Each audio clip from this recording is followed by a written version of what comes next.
Hello there, and welcome to the first episode of The Deck Doctor. Now we're just going to jump right into things today, and our first deck is sent to us today by Frank, who says, "Hello, I recently noticed the infinite mana combo consisting of Bloom Tender and Freed from the Reel, and I wanted to build a deck around it. The first cards that came to mind were Fireball and Blue Sun Zenith. I am somewhat happy with the list, but I'm either too slow or my opponents are too fast. Probably because of the lack of creatures and or counters / removal. Well, the first thing that I'd like to say is you being too slow and your opponents being too fast is the same thing." Now we're going to look at this deck, and when we look at all of the decks in the Deck Doctor, the goal is not to make them Tier 1 perfect decks. The goal is to stay with the idea of the author and then make it as good as we can. So the idea of the author here is Freed from the Reel and Bloom Tender. So you play Bloom Tender, turn 2.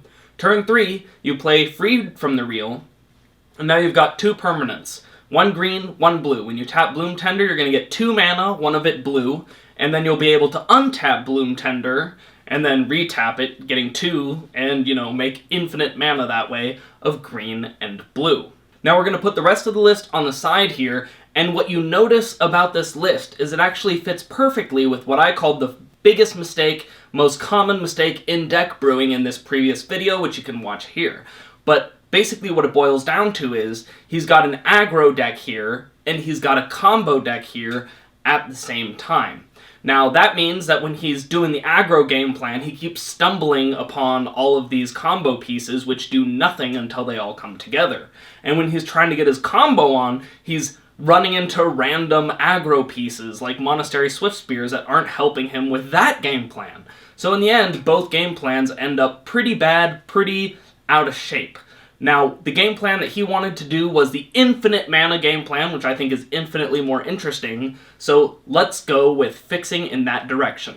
Now, the first thing that I want to do is to figure out what we're going to do with all the infinite mana. Now, our player has decided that he wants to do Fireball and Blue Sun Zenith. Now, those will both kill somebody with infinite mana, but are there strictly better ways that we could kill someone with infinite mana? And in my opinion, yes. So, for the Fireball, there is a strictly better card called Banefire.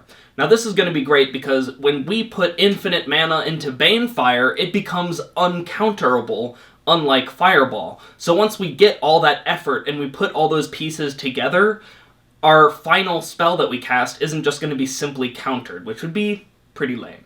Now, Blue Sun Zenith is our other card. Now, something that I like to do in Modern is to get my way of winning down as quickly as possible and make it kind of hard for the opponent to stop.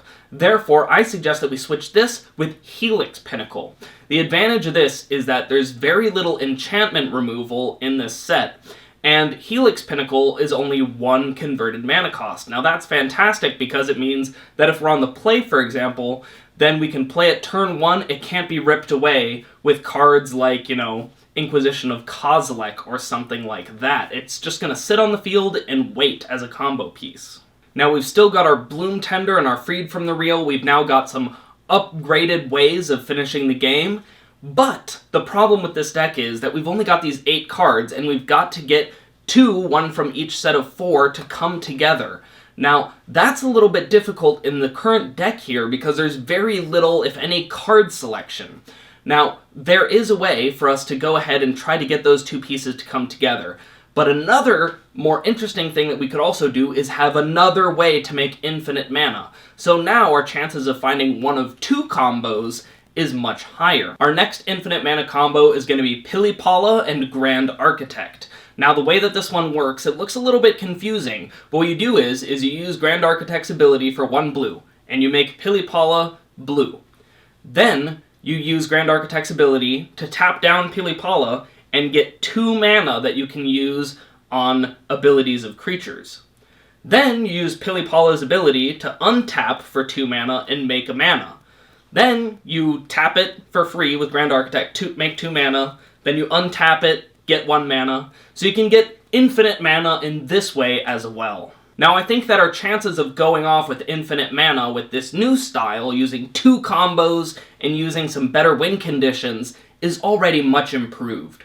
But both of our combos happen at sorcery speed. We kind of have to do them on our turn. And the other problem with them is that they involve creatures, which happen to die pretty easily when you just play them and then let your opponent take a full turn, and then come back and hope that they're still there and ready to do the combo. So, it would be great if we could get some instant speed action going here. Because of this, another card that I want to play in this deck is Collected Company. It hits all of our pieces and gives us a great amount of card selection so that we can find those pieces as quickly as possible. Now you can already tell that we've increased our ability to get this combo off by a lot by adding one more creature-based combo and then using Collected Company to kind of trawl through all those creatures and find as many as we can. But I want us to have a really accurate way of getting exactly the creature that we need when we want it, and that card is Chord of Calling. Now this will allow us, if one of our creatures gets bolted or something, in order to just get the exact card that was missing, get it replaced, or if we're off by one creature, to get it at instant speed, end of turn type thing, and have our combo ready to go when it becomes our turn. Now we've got two creature-based instants here, Collected Company and Chord of Calling, so I'd like to add some creatures to this deck in order to maximize the power of those cards. So I'd like to add some Birds of Paradise, a few Omenspeakers, which will allow us to kind of sift through our deck in a creature manner, and I'd like to also add a Spellskite, that way we can use Chord of Calling, or if we're lucky, Collected Company, in order to slam that down at instant speed and divert away any kill spells that are trying to disrupt our combo. Now regarding the land base for this deck, the previous land base sent to me was a fetch land, shock land, regular land mana base. I think that's perfectly reasonable, so here's our new version now that I tweaked it around a bit. So let's go over the final prescription for this deck. So the first thing that we did is that we took that kind of half-baked aggro strategy that wasn't getting there because of random combo pieces in there, and we just stripped that out. We focused on the combo. Then we said, hey, why not 2 combos instead of 1? That'll make it way more likely for us to hit them. Then we added some instant speed ways for us to find those pieces of the combos, increasing our ability to hit them even further.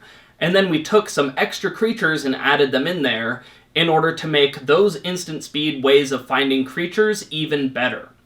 Then we took the 2 ways that they were trying to kill the person, and we upgraded them to Banefire and Helix Pinnacle. So overall, we've really done a huge rework of this deck that has left it quite powerful as a combo deck.